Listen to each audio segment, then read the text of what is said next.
Estás viendo Congreso de la República Televisión, un canal para todos.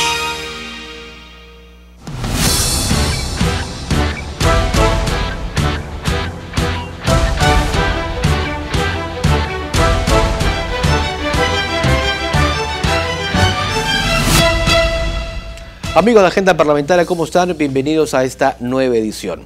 La corrupción es uno de los principales flagelos no solo en el Perú, sino en el mundo entero. Para buscar políticas que permitan justamente reducir este problema, se reunieron recientemente en Manila, Filipinas, parlamentarios de más de 70 países. Se trató de la quinta Conferencia Mundial de Parlamentarios contra la Corrupción. El Perú estuvo representado por varios legisladores. La congresista Rosa Mavila León está con nosotros. Ella integró la delegación peruana. Congresista, ¿cómo está? Bienvenida. ¿Cómo está usted? Un saludo a todos los televidentes del canal del Congreso. Bueno, decía yo que este es un problema latente, ¿no? El tema de la corrupción. Creo que estamos entre un grupo importante de países, según Transparencia Internacional. Pero, ¿qué hacer para acabar con esta lacra, congresista? Bueno, en primer lugar quisiera darte detalles del Congreso, ¿no? Correcto. Ha sido significativo. Yo no esperé que alrededor de 512 congresistas de 78 países se reunieran para tratar un plan internacional en todo el orbe de lucha contra la corrupción, y donde además se hiciera el balance de cuál es el estado, pues, de la confrontación frente a la corrupción en todos los países del mundo. Mire, yo he quedado impresionada por la magnitud y el peso de la corrupción y sus distintas modalidades. Yo trabajo hace muchos años el tema de corrupción sectorial, ¿no?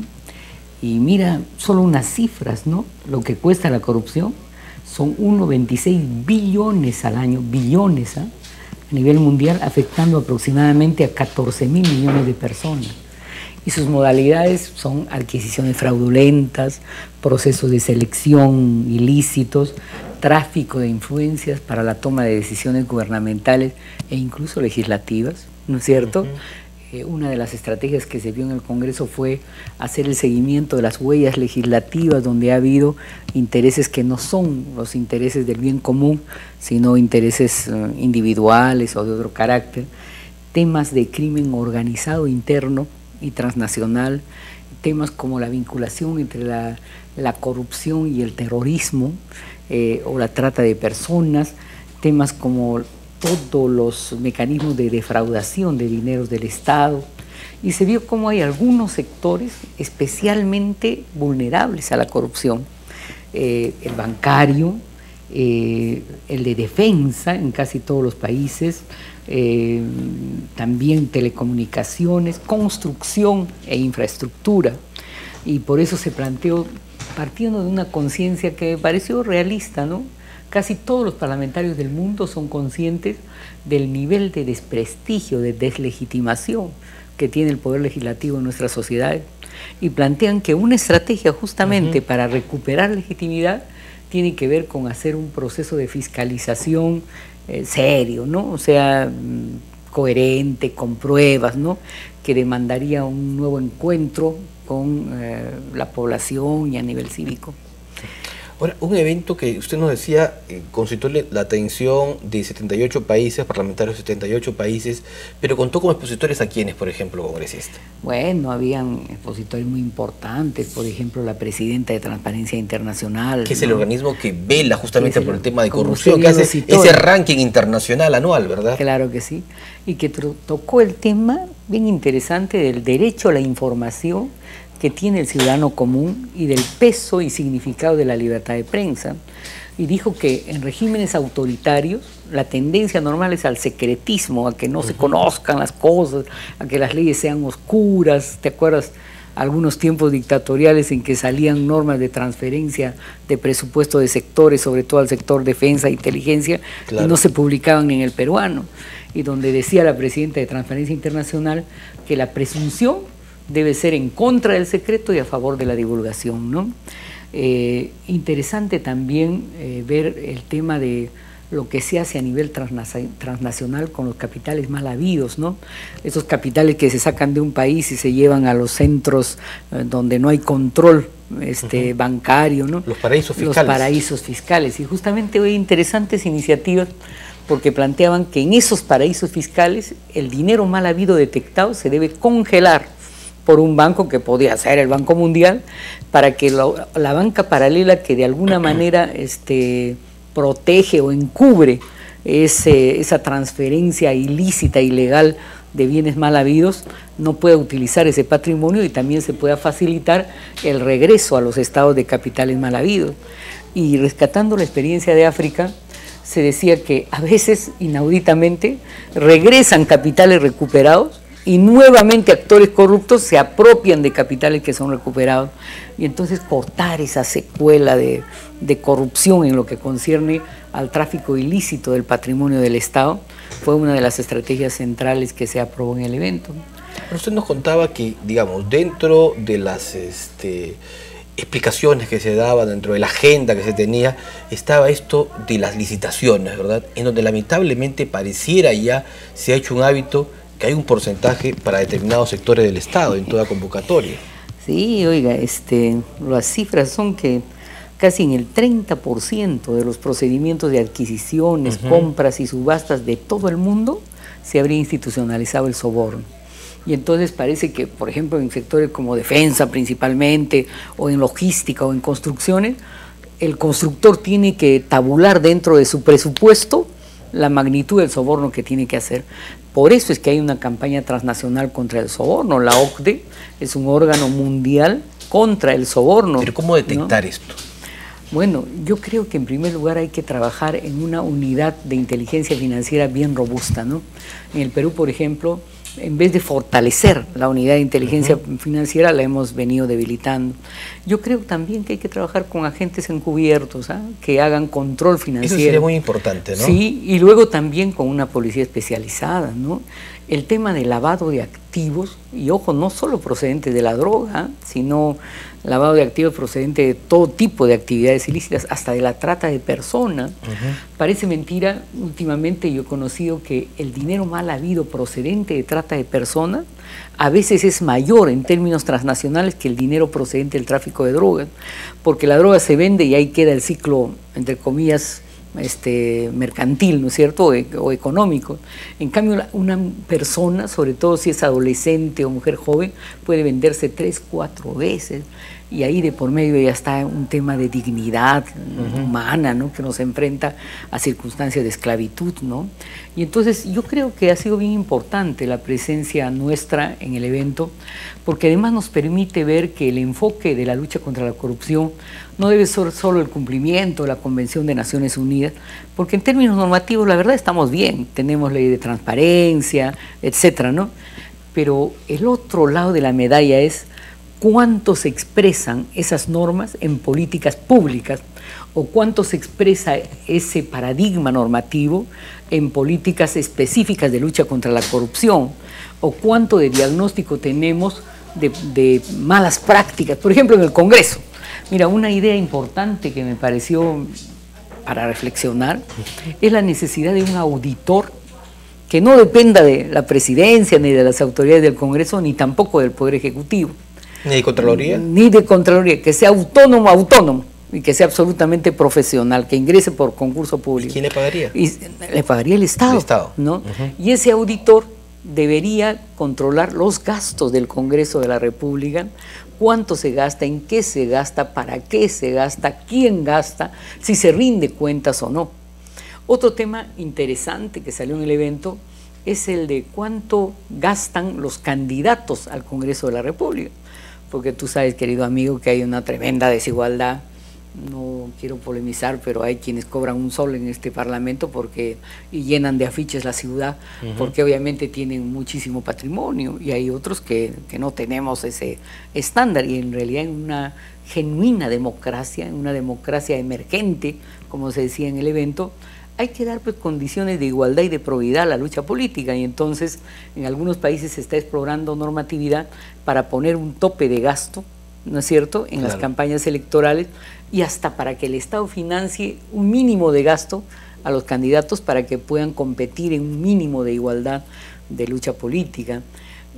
Otro elemento tiene que ver con el control de las remuneraciones, con la rendición de cuentas y también con el control ético. En la GOPAC se ha elaborado un manual de ética parlamentaria, que es una suerte así de criterios o lineamientos de normas de correcta actuación parlamentaria, en la orientación, ¿sabes de qué? De que no sea un saludo a la bandera, ya termino, ¿ya? Sino de que estas normas éticas permitan discernir que a quienes se aplica el código de ética no se aplique pues por cualquier cosa, ¿no? Ni como una vendetta política, pero cuando se aplica, es decir, cuando hay probada razón, ¿no es cierto?, de inconducta, esto también se traslade a los partidos de donde proviene el congresista, para que esos señores no sean vueltos a elegir candidatos, ¿no? Y eso, de alguna manera, es una colaboración también para la salud ética en la política. Rosa Mavila, y estas conclusiones, estas recomendaciones que se llegaron en este evento realizado en Filipinas, ¿pueden ser, digamos, transmitidas o pueden ser llevadas para aplicarlas tanto en el Código de Ética del Parlamento peruano como en el reglamento interno del Parlamento? Yo creo que sí. Mire, lo primero que hemos hecho el 6 de febrero, hemos entregado el informe al señor Víctor Isla, presidente del Congreso, un informe detallado, acucioso, de 30 y pico páginas, que además lo vamos a enviar a cada uno de los congresistas, porque creo que ese puede ser un punto de partida para la reflexión de los parámetros éticos también de los parlamentarios de otros países.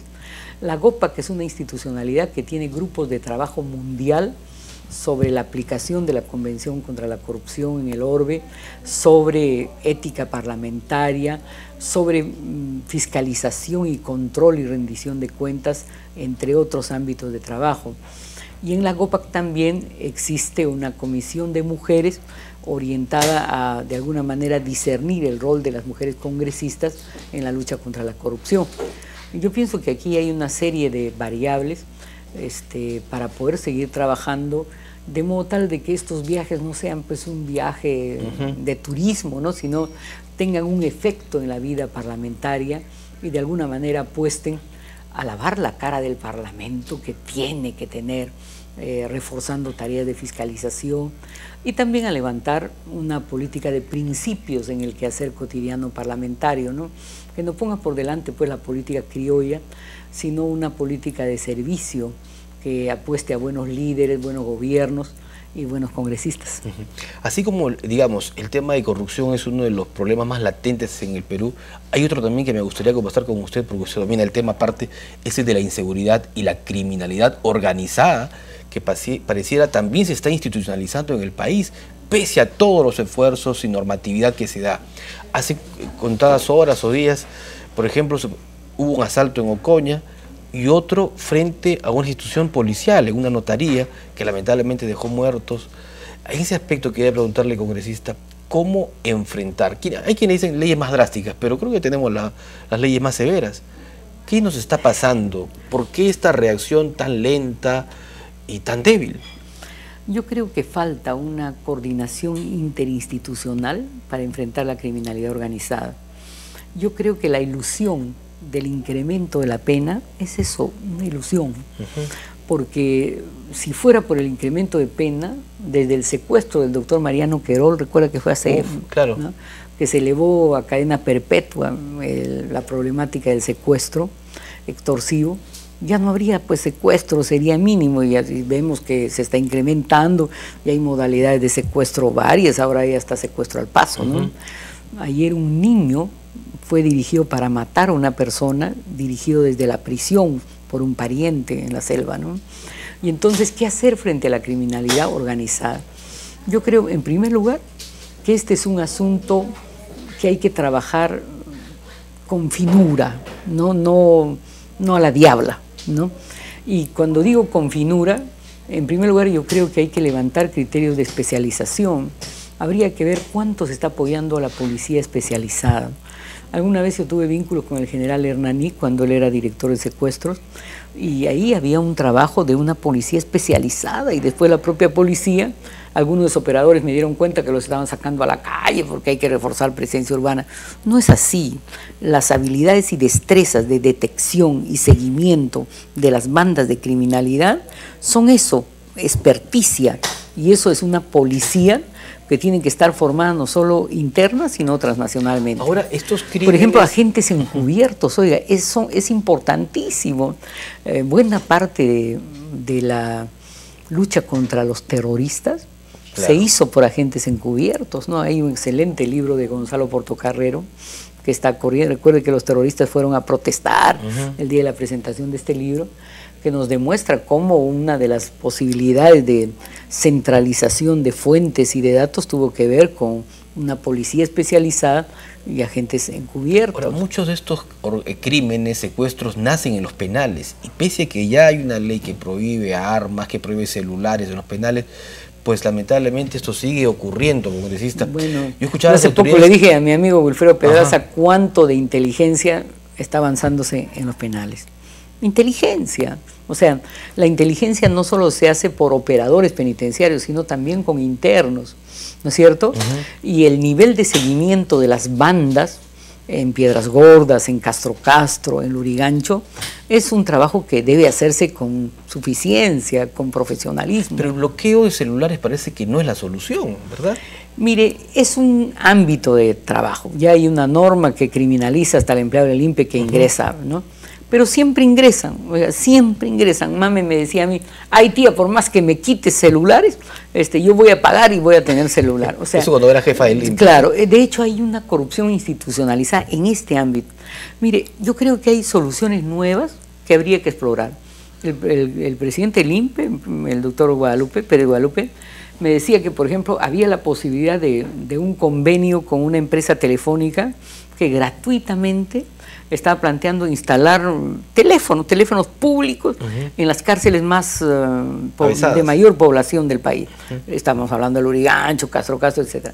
Y dirán usted, entonces va a facilitar las comunicaciones. No, pero así como da ese servicio telefónico, facilita la comunicación, también facilita el control, de modo tal que la comunicación ya no se vuelve un espacio secreto, ¿no es cierto?, sino hay acceso, pero hay absoluto control.